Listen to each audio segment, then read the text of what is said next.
Bienvenue à Destination WDW. Hey, les parades, les spectacles, c'est des moments forts dans un voyage lorsqu'on s'en va dans une destination Disney. Pour les gens qui nous regardent en vidéo, j'aimerais ça peut-être dans les commentaires que vous nous indiquiez quelle est votre parade ou votre spectacle préféré, tout parc ou toute époque confondue.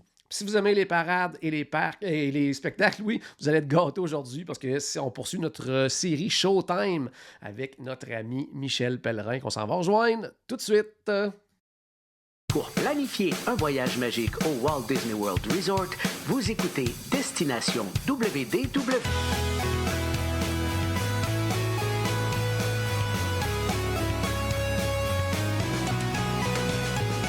Et voici votre animateur et ami personnel de Mickey, Jean-Philippe Paré.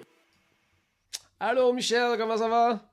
Hey, salut Jean-Philippe, je suis content de vous retrouver, mais tout le monde qui est là, wow, quel bel épisode aujourd'hui! Oh que oui, on poursuit cette belle série d'épisodes sur les parades, les spectacles du passé, mais peut-être même des fois du présent. Là. On va voir ça entre autres aujourd'hui, parce que Michel, pour le volet spectacle, tu nous transportes du côté de Hollywood Studios, dans l'univers d'une grosse production de Disney qui est fantasmique. Hey, oui, Jean-Philippe. Puis il faut pas oublier, par exemple, hein, on parle toujours du spectacle à Hollywood Studios, mais il faut pas oublier que le spectacle est quand même, il provient de la Californie. Hein. C'est Disneyland qui a présenté Fantasmic la première fois en 1992. C'est les concepteurs de Walt Disney Creative Entertainment qui ont réalisé ce spectacle-là, un spectacle nocturne, mais c'est Disneyland 1992, le 13 mai. Ils ont fait une petite fermeture, ils ont recommencé en 2017 avec une nouvelle version. Mais nous, au Hollywood Studios, qui à l'époque MGM Studios, on l'a eu de 1980, non, 2000, attends, quelle année qu'on l'a eu? Oui, nous, on l'a eu en 1998, le 15 octobre, puis une troisième version qui est à Tokyo Disneyland, Tokyo Disney Sea plutôt, qui l'ont eu en 2012. Mais Fantasmic, tout le monde, bon, on a parlé du spectacle nocturne, ça dure environ 22 minutes, c'est composé de feux d'artifice, feux hydro, des effets hydrotechniques et pyrotechniques aussi, puis c'est basé sur les œuvres de Disney. On met en vedette les pouvoirs de l'imagination que les méchants vont s'accaparer et puis qui vont nous donner du fil à retordre pour pouvoir retrouver notre pouvoir d'imagination. Puis c'est considéré comme l'un des meilleurs spectacles nocturnes de Disney, toutes catégories confondues. Tout à fait. Puis justement, dans l'historique de cette production-là, combien de temps Disney a mis là, pour créer là, ce spectacle de Fantasmic? Bien, habituellement, un spectacle Disney, c'est ça, environ 2 ans. Fait que je dirais aussi 2 ans parce que les origines du spectacle à la commande, on est au début des années 90, donc 90, 91, 92. On est encore 2 ans. Donc, c'est quand le service de Disneyland Entertainment qui a reçu la commande pour un nouveau spectacle nocturne. Mais là, c'était quelque chose, le projet qui était proposé, là, c'était un projet qui était vraiment innovateur. Là, ça devait comprendre des feux d'artifice, des jets d'eau pouvant créer des écrans. OK, c'est pas juste des jets d'eau normales, puis des lasers. C'est comme wow. Puis c'était dans un lieu inattendu parce que d'habitude, Disney nous prépare un spectacle sur un stage, intérieur ou extérieur. Mais là, non, on veut faire ça sur les berges de l'attraction Rivers of America. C'est comme la rivière artificielle qu'il y a autour de Tom Sawyer Island. C'est comme, mon Dieu Seigneur, là, on longe Frontierland, New Orleans, Critter Country. C'est comme, OK, vous voulez faire un spectacle, c'est quand même assez audacieux. Puis ça fut tout un défi aussi, là, justement, là, t'en parles, là, mais pour mettre en place tout un setup là, d'un si gros spectacle. Là. Certain, puis dommage parce qu'on ne pouvait pas nécessairement cacher ça, mais le public était là, mais c'est comme le Rivers of America, on a tout drainé la rivière, il n'y avait plus rien, OK?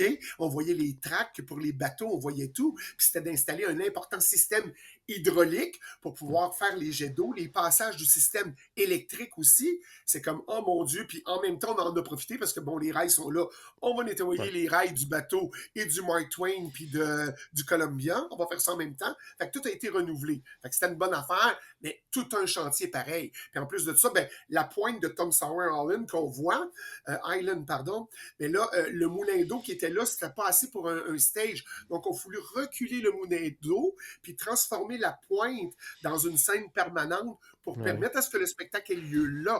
Fait qu'on a reconstruit le moulin plus loin. Puis là, ben, écoute, c'était aménagé aussi le bar. Quand on se promène pour aller à Automation là, dans le fond. Ouais, Les trottoirs n'étaient pas larges. Là, on voulait élargir aussi, préparer la place pour OK, qu'il y ait ouais. du public qui puisse se placer là. Ça n'a pas de Ouais. bon sens. Mais la première a eu lieu le 13 mai, tel que convenu, 1992, puis ce fut un succès immédiat. Ouais. Ben, justement, suite à ce succès-là en Californie, ben, la direction de Walt Disney World Resort ben, voulait aussi avoir ce show-là, puis on comprend pourquoi. Là. Hey, c'est sûr, le Walt Disney World Resort a mandaté le Walt Disney Imagineering en 1996. Et encore là, ça prend 2 ans, parce que 1996, nous, on l'a eu en 1998 pour reproduire l'attraction dans le resort. Mais là, le spectacle, il ne pouvait pas être reproduit identique parce que Ouais. si vous configurez dans votre tête, les berges de Rivers of America à Magic Kingdom n'étaient pas adéquates et pas faites comme en Californie, en courbe. Mais nous, c'est en ligne droite. Fait que là, tu Ouais. alignes tout le monde comme ça. S'il se passe de quoi dans le spectacle, on ne peut pas regrouper le visuel de tout le monde pour pouvoir voir. Fait que c'est pour ça qu'on a dit, OK, Disney MGM Studios, là, on a un petit problème. Il fallait remplacer le feu d'artifice qui était quand même vieillissant. Là. Sorcery in the Sky. Je ne sais pas si tu as déjà vu ça. Ouais. Mais là, il y avait une perte de public. C'est comme, garde, on ne reste même plus pour le feu, on s'en va. Fait qu'on a dit, OK, on va faire un amphithéâtre là, de plus de 8000 personnes. Puis on va construire ça. Ah ouais. C'était au bout, tout le monde probablement sait où est Fantasmic, mais on va près de la Tour de la Terreur, au bout de Sunset Boulevard. Puis là, on a construit ça derrière ça. Mais là, la forme en arc, essayez de vous rappeler ça si vous retournez voir Fantasmic en Floride. Ils ont mis ça en cercle, mais ils ont reproduit en fait les berges de Rivers of America à Disneyland. C'est comme ça on voyait la pointe de Tom Sawyer Island. Et puis, c'est fait en courbe pareil. Puis, on a reproduit ça dans l'amphithéâtre. Fait que c'est comme, wow, c'est devenu vraiment une vraie scène. Mais disons-le, on a la meilleure place. La Floride, c'est le Ouais. meilleur spot pour voir ce spectacle-là. Là. Ouais. Je pense que Disneyland a la meilleure version du spectacle, mais nous autres, on a le meilleur endroit pour le voir. Là, ça. Exact. Mais ça se discute aussi. Il y a des Oui, ça points se forts, discute des aussi. points Oh, oui. faibles. Et on va en reparler un peu plus tard. Parfait. T'en as parlé. Bon, il y a eu 3 productions de ce show-là. Justement, si on fait un survol des 3 productions, donne-nous des détails justement concernant peut-être les différentes versions. Là. Ben, justement, avant de parler des versions, justement, on va parler des endroits très différents. Pourquoi je dis que c'est Floride qui a la meilleure version? C'est comme Colin, on peut asseoir quasiment, c'est 6500, je crois, assis, puis 3000 debout, tu sais, on s'assoit, puis tout ça. Mais c'est Ouais. comme, wow! Au départ, penser que Fantasmic, là, faut que ça soit une belle expérience parce que la production coûte 100 millions de dollars. C'est comme, mais on parle de Californie, là, c'est comme, mon Dieu Seigneur, où c'est qu'on va s'asseoir? Quand tu Ouais. regardes le spectacle, tu t'en revires de bord, tu fais comme, attends, il n'y a pas d'estrade ici, là, c'est comme tout le monde va être debout ou assis par terre, est-ce qu'on va voir comme il faut? Ça, c'était un problème. Puis là, ça me graffigne un peu beaucoup. On peut aller au New Orleans Square Café, tu t'assois, puis tu prends un bon petit dessert, puis tu as toute la voie dégagée pour voir Fantasmic. Mais là, écoute, les prix, c'est quasiment exorbitant. Réservation de billets, c'est devenu quasiment aussi cher ou comparable à l'entrée d'un billet de Pâques, là. Est-ce que tu es au courant de ça, là? Comment ça coûte pour Ouais, un non, petit ça fait longtemps que j'ai pas regardé cette option-là. Je trouve ça trop cher pour. Ça n'a pas de bon sens Oh non. pour manger un morceau de gâteau en forme d'oreille de Mickey Mouse pour regarder Fantasmic au prix que tu as payé pour rentrer. Mais du côté de Disney Hollywood Studios, c'est là le meilleur site, comme Jean-Philippe disait. On n'a peut-être pas les meilleurs bouts de toute de la version, mais on a la meilleure place pour voir le spectacle parce que là, on a fait l'amphithéâtre est accessible. Vous le savez que c'est au bout. On passe à côté du Theater of the Star où on présente Beauty and the Beast. Puis là, on monte sur l'amphithéâtre de Hollywood Hills. Et là, c'est 650 places assises, puis on en a plus de 3000 debout. Fait que si on fait le calcul, 9500 personnes à peu près qui peuvent voir Fantasmic en même temps. Encore là, il y a des forfaits repas. Tu peux aller dans des restaurants comme le Mama Melrose, Oui. Hollywood and Dine ou le Hollywood Brown Derby. Puis c'est associé à un repas, donc tu peux avoir une place assise réservée. Mais ça coûte encore, disons-le, une beurrée. Ben, ça dépend, par exemple, ça, parce que dans le fond, tu sais, encore là, si tu as le plan repas, tu peux l'utiliser, fait que ça coûte pas OK. plus cher que si tu l'avais pris. Au niveau du repas, c'est sûr que souvent, tu sais, ça va, quand tu choisis un de ces restaurants-là, ça devient souvent comme à prix fixe, mais OK. tu sais, quand tu prévois manger, je veux dire, c'est pas plus cher nécessairement que le repas normal. Puis ce qui est important, par contre, de savoir, c'est pas des places réservées, c'est une section réservée. Donc, si on veut quand même avoir des bonnes places dans cette section-là, il faut quand même arriver tôt. Donc, oui, ça te garantit, entre guillemets, de voir le spectacle parce que, tu sais, il y a de la place pour tous les gens qui ont ce Oui, forfait repas-là. Mais c'est pas, exemple, tu es à la rangée 1, siège 2 et 3. Là. Tu sais, c'est le premier arrivé, premier OK, servi également. Donc, je comprends. ça, c'est quand même important de le savoir. Puis aussi, on peut aussi soit dîner ou prendre le souper. Quand on prend le souper, par contre, c'est très, très, très tôt. Donc, peut-être le prévoir aussi. Des fois, il y a des gens qui aiment mieux prendre le dîner à cause de ça parce qu'ils OK. sont moins pressés par le temps à ce moment-là. Fait que je vais aller dîner au restaurant, mais je vais avoir mon pass Oui, pour parce que pouvoir dans le fond, aller de la façon dont ça assister à fonctionne, Fantasmic parce que le soir. c'est une bonne question, ça, parce que des fois, les gens disent, bon, c'est un forfait repas-spectacle. Ils pensent que le spectacle est pratiquement dans le restaurant, là, mais c'est vraiment pas comme ça que ça se passe. C'est que c'est le Non? serveur va nous remettre des coupons, tout simplement. Puis quand on arrive le OK. soir, on a accès à cette section-là C'est avec bon. ces billets-là. Donc, très, très facile Bon à savoir. d'utilisation. Là. Ouais. OK. Là, pour les différences entre la Floride et la Californie, écoute, les deux spectacles partagent quand même la même musique, on a le même thème, on a presque le même scénario, mais il y a des différences quand même assez flagrantes. Bon, on parle de la scène de Le Livre de la Jungle pour la Californie. Nous, on a remplacé ça par un petit hommage, je dis bien petit, au Roi Lion. Mais la scène de Peter Pan en Californie, quand tu vois arriver le gros bateau, le Columbia, c'est comme, My God, quand ça Ouais. allume d'un coup sec, puis tu vois arriver le bateau, c'est méga dans ta face, là. Puis là, la Ouais. bataille est là, à travers là, c'est comme, wow! Mais eux autres, ils sont sur le Rivers of America.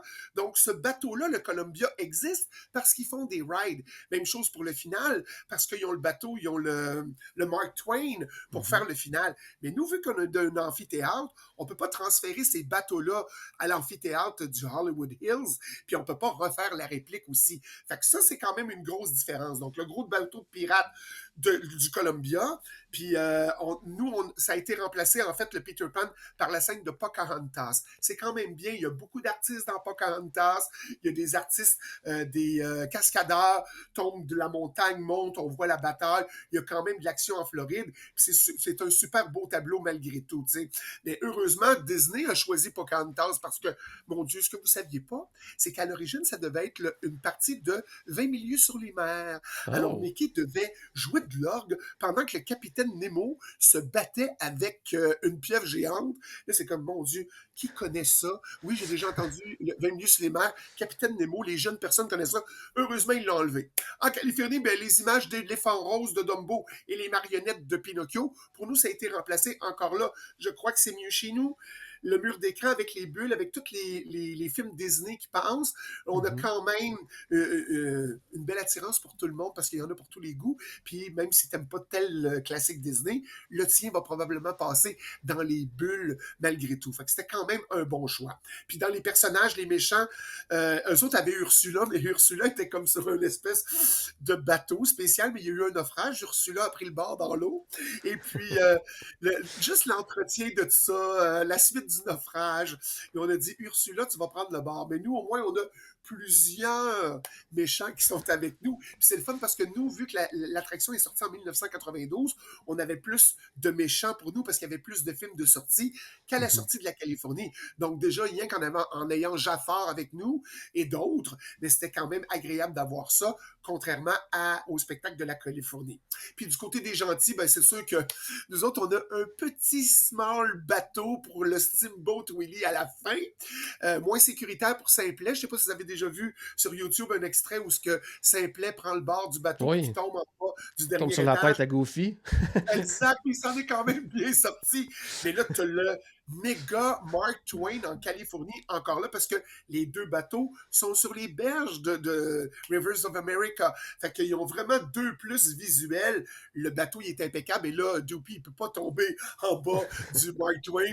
Les clôtures sont bien faites. Mais c'est quand même cute de voir la petite version de bateau qui nous arrive voyons, je vais te le dire, de Steamboat Willie. Oui. C'est Ouais. super cool. Ouais, vraiment. Puis pour conclure avec la version, les différences par rapport à Tokyo Disney Sea, pensez que vous allez à Epcot Center voir voir un show sur le lagoon en arrière. OK, Donc, il y a ouais. un immense sorcery hat, tout illuminé en plein milieu du lagoon.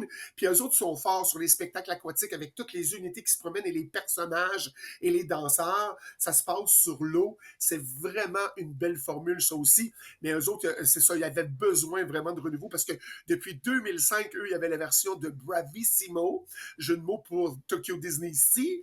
Et Ah, puis, OK, ouais. ils ont décidé, là, en 2010, là, on va renouveler tout ça. Mais malheureusement, en 2020, nous, on a arrêté en février, eux autres, pour la pandémie. Et ça devait de toute façon arrêter en mars, mais c'est pas revenu. Là. Ça a fini plus de bonne heure que prévu à cause de la COVID. Mais c'était quand même une belle production à voir, ça aussi. Excellent. Puis juste pour finir sur Fantasmic, là, je sais pas si tu vas partager mon avis, mais quand on pense à spectacle nocturne, là, fin de soirée, tout ça, probablement la meilleure musique. Là, hein? Ah, ça, c'est incroyable. Ah, mais hein, Ouais. Ah, vraiment, c'est comme les potes, j'en ai parlé d'anciennes musiques où ça nous restait dans la tête, comme ouais. Spectro Magic ou d'autres affaires. Effectivement, Fantasmic, ça nous reste en tête. Puis le petit Mickey qui apparaît, qui disparaît dans plusieurs places Ah, en haut. Just Imagination. Puis toutes ces petites voix-là, puis tout, c'est comme, ah oui. oh my God, c'est beau, c'est beau. Mais la musique, vraiment, il fallait tout le monde avoir le CD, chez le CD en Ah main, oui. la version de Californie avec la différence avec le CD de Floride. Floride. Mais vraiment, tu as tout à fait raison. La trame Ouais. sonore de Fantasmic, un bijou. Ah, incroyable. Bon, passons maintenant au volet parade. Tu as choisi celle soulignant le 100e anniversaire de la naissance de Walt Disney qui s'appelle Share a Dream Come True Parade. Oui, quelle belle parade. Cette parade-là, en fait, elle se voulait un hommage pour notre oncle Walt, puis c'était aussi éveiller notre nostalgie. Pas le même genre de parade. C'est revivre la magie de Disney à travers l'histoire, à travers le parcours de Walt pour son 100e anniversaire, puis ça a été présenté de 2001 à 2004. Puis là, le défilé présentait des chars uniques. Là. Tu sais, style, vous connaissez ça, là, les boules à neige comme Ouais. ça? Là? Ah ouais, Ah, c'était c'est hot, ça. cool, ça. Hein? Mais ça, Ouais. c'était le char allégorique. Fait que c'était méga, en gros, avec notre Mickey Mouse à l'intérieur. C'était donc bien magnifique. Fait que dimension hors de l'ordinaire, mais avec nos personnages préférés. Mais tu sais, la trame sonore était très différente parce que on a quand même réussi à émouvoir malgré le fait que c'était pas une musique qui est comme marquante où on a le goût de danser, mais on avait le goût de rêver. Des petits thèmes en arrière qui viennent nous chercher, c'est Ouais. comme oh mon Dieu, là on retrouvait notre cœur d'enfant. Je te dirais que la parade était peut-être plus pour les grands enfants qui sont derrière, qui revivent l'émotion parce que écoute, de revoir les premiers Mickey Mouse, les enfants font c'est qui ce Mickey Mouse-là? Parce qu'autour du char, il y avait plein d'anciens Mickey, mais c'est comme quelle belle parade. Tout à fait, tout à fait. Mes pauvres personnages et leurs amis, là, dans leur bulle, dans la chaleur de la Floride, ça devait être quelque chose. Ça devait être quelque chose. Mais effectivement, comme tu disais, tu sais, c'était pas nécessairement une parade, c'est super rythmé, là, justement, avec tu sais, la musique qui nous restait nécessairement en tête, là, si on compare avec les autres là, parades. Là. Ouais, mais c'est ce qu'on souhaitait, par exemple. C'est ce qu'on voulait faire différent. Quand je vous ai parlé l'autre fois, sortir de la boîte, soyez out of the box Ouais. et surprenez. Fait que c'était tout en douceur, mais très orchestral. Donc, la musique, on avait été enregistrée à Londres spécialement pour avoir une autre sonorité. Puis, on a enregistré avec le London Symphonic Orchestra et le Royal Philharmonic Orchestra. Puis, la musique était composée par Gavin Greenaway. Et puis, c'était différent de ce qu'on entendait d'habitude. Ça comprenait le thème principal qu'on entend, le fantasy, puis ainsi le thème de Share a Dream Come True qui avait été utilisé pour les célébrations du 30e anniversaire. Na, na, na, na, na, Share a Dream Come True. C'est vraiment un beau thème malgré tout, même si c'est pas excitant pour danser comme les autres parades. OK, OK, quand même. Mais contrairement justement aussi aux présentateurs habituels, là, Disney avait demandé, je pense, à comme les premières vedettes là, de Disney pour annoncer la parade cette fois-ci. Puis je pense même que c'était Julie Andrews, si ma mémoire est bonne, qui présentait la Oh parade. mon Dieu, j'en avais des frissons, Jean-Philippe. Julie Andrews, ma Mary Poppins. C'est mon premier classique live action de 1964. Puis là, l'équipe de conception avait visé juste. C'est-à-dire, OK, si on veut attendrir les grands-enfants de plus de 40 ans qui ont vécu ça, on va aller chercher la voix d'une autre vedette. Quand t'entends une voix, c'est comme, oh mon Dieu, on arrête là, maintenant, là. Alors, tu sais, puis elle nous parlait, je vais juste vous dire une phrase qui était importante dans son texte. Elle commençait, moi, j'étais figé puis je bougeais plus. Mais c'était juste, bonjour à tous et bienvenue bienvenue, je suis Julie Andrews et j'aimerais vous raconter une histoire. En 1901, un petit garçon nommé Walt Disney est né et un rêve a commencé. Le rêve de l'imagination qui, aujourd'hui, 100 ans plus tard, a touché chacune de nos vies. Et là, on entendait un chœur d'enfant qui commençait à chanter en arrière. Puis là, il y a un petit enfant, une fois que Julie, elle avait terminé, le petit enfant disait « And now, ladies and gentlemen, boys and girls, the Magic Kingdom is proud to present Share a Dream Come True. » Écoute, le frisson, puis tout écoute, puis là, la magie s'animait devant toi. C'était magnifique comme introduction. Ben, es-tu d'accord avec moi? Oui, oui, tout à fait, tout à fait, tout à fait d'accord avec toi. Est-ce qu'il y avait une particularité spéciale à cette parade-là qui rendrait différente au niveau du concept là, par rapport aux autres parades Disney? Ouais, ben, je vous avais parlé que pour le 25e, ça avait marché. Ils appelaient ça les arrêts, les stop shows, les Oui, shows stop, pardon, à l'envers, où on fête un peu. Puis on avait apprécié ça. Fait qu'on a dit, si ça a marché pour le 25e, on va le refaire. Et surtout que si les shows stop peuvent nous permettre de mettre une musique plus rythmée, on avait la musique de la parade au stop. Puis, exemple, pour le char de Mickey, ben, c'était le Mickey Mouse March qui jouait. Puis là, on a une musique un peu plus rythmée. Fait que chaque tableau avait sa musique un petit peu plus punchée pour OK. attirer les gens. Au début, c'était 4 minutes les shows stop. Mais on a diminué ça à 2 minutes parce qu'on a dit, OK, ils parlent déjà en partant. Laissez faire la narration. Faites juste les gens s'amusent, qu'ils dansent, puis qu'on OK. reparte. On a tombé à 2 minutes. Mais pour les autres versions, là, après 2004, on a décidé de retirer ça et de ne pas faire de show stop du tout parce que la musique était changée puis on avait d'autres musiques pour faire danser les gens. OK, OK. Puis pour ceux qui n'auraient pas vu du tout cette parade-là, tu peux te prendre un moment justement pour nous décrire le contenu de la parade. Ah, je vais faire ça vite parce que ça peut être long, là, parce que moi, quand je pars dans mes affaires, mais juste le début, l'introduction, c'est qu'on voit le thème de la parade, c'est deux personnes qui poussent, c'est sur un genre de bicyclette, puis on voit Walt quand que lui était jeune, puis il est sur sa table à dessin, puis il anime Mickey Mouse. Dès le départ, Uncle Walt dans la parade, écoute, je dois avouer que certains Ouais. cast members qui étaient magnifiques, je dois avouer que, tu sais, des fois, tu dis, hey, mon Dieu, on dirait que c'est Walt vraiment. Des fois, non, mais c'est comme wow, quelle belle affaire, ressusciter Walt au début de la parade. Fait qu'on avait des gens qui se promenaient avec des tricycles après, comme si on avait réanimé les studios Disney, et puis qu'on était au départ de la Walt Disney Company, puis on voyait dessiner les gens étaient habillés d'époque, 1928, tout le monde se promet, c'était magnifique. Après, on a eu 6 boules. Je vais vous donner les thèmes des 6 boules rapidement.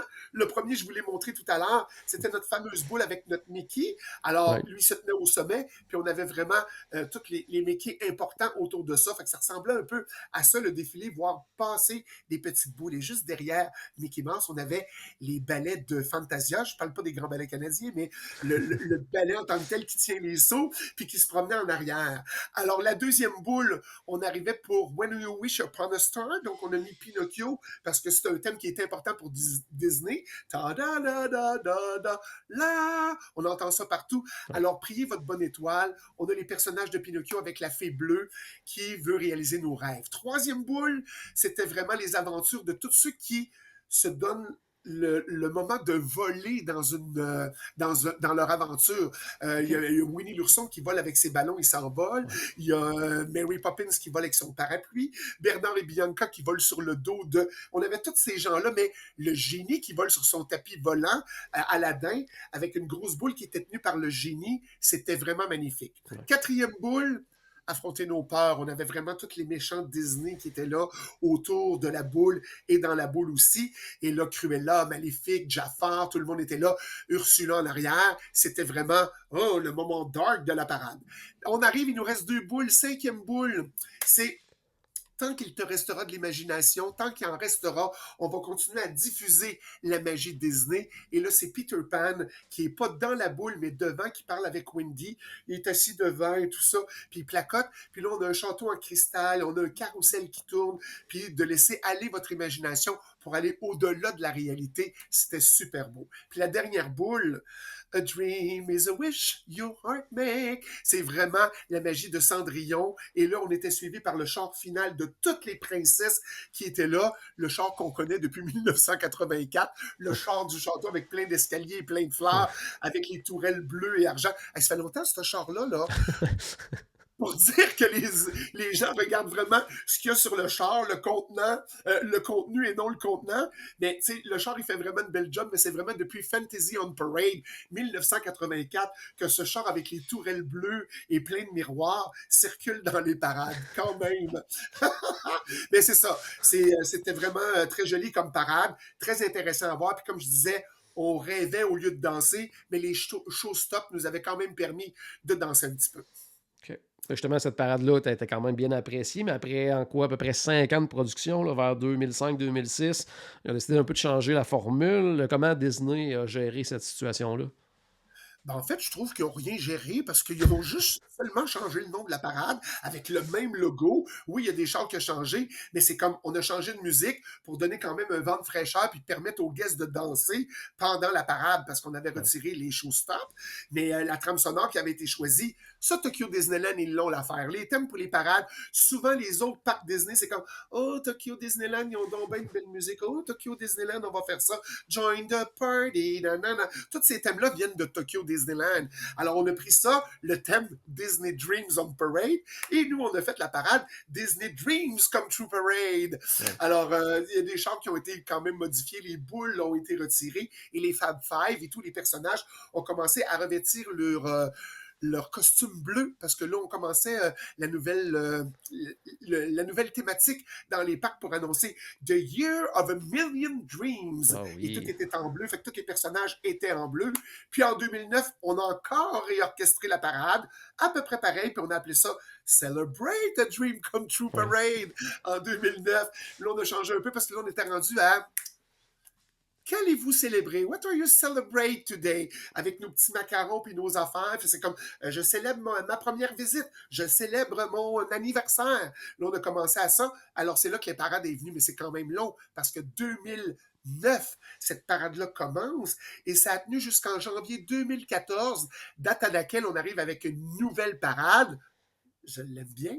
Festival of Fantasy Parade, qu'on va parler un autre tantôt, mais là, je fais partie de cette magie-là, fait que j'étais bien content que cette parade-là arrive en 2014, mais on a quand même géré sur un thème de Share a Dream Come True Parade 2000-2001, puis ça a traîné jusqu'en 2014, mais dans la dernière version, on avait beaucoup plus de danseurs, moins de personnages, il y en avait quand même, mais je veux dire, là, on avait étiré la sauce, c'est comme, OK, là, il faut passer à un autre, puis vraiment, quand on a tourné la page, ça a été une belle page. Excellent. Un gros merci, Michel. Eh bien oui, c'est ça, c'est parce que ça complète notre épisode d'aujourd'hui. Mais je vous invite, il ne faut pas que vous manquiez le 4e épisode de notre série, parce que là, je vais vous emmener à Disneyland, puis je veux direction Californie tout le monde, parce qu'on va aller parler du spectacle Mickey and the Magical Map. Et la dernière parade, la parade la plus récente à Disneyland, qui s'appelle Magic Happens, qui est encore là aujourd'hui. Alors merci Jean-Philippe encore pour l'invitation, et que la magie tourbillonne autour de vous, et on se retrouve au 4e épisode. Tout à fait, un gros merci. Puis à la maison, mais j'espère qu'on a ajouté un tout petit peu de magie dans votre journée. N'oubliez pas, bien sûr, que tout a commencé par une souris. Et on se retrouve très bientôt. Salut tout le monde. Bye bye.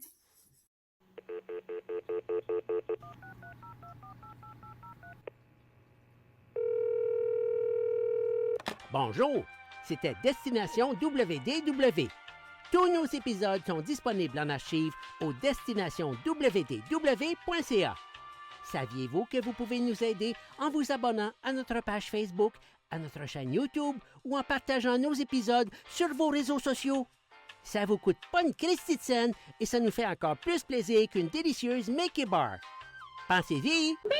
Ça vous coûte pas une christie de scène et ça nous fait presque autant plaisir qu'un souper au Polite Pig. Pensez-y! Ça vous coûte pas une christie de scène et ça nous fait presque aussi plaisir que 10 minutes d'attente pour Ratatouille. Pensez-y!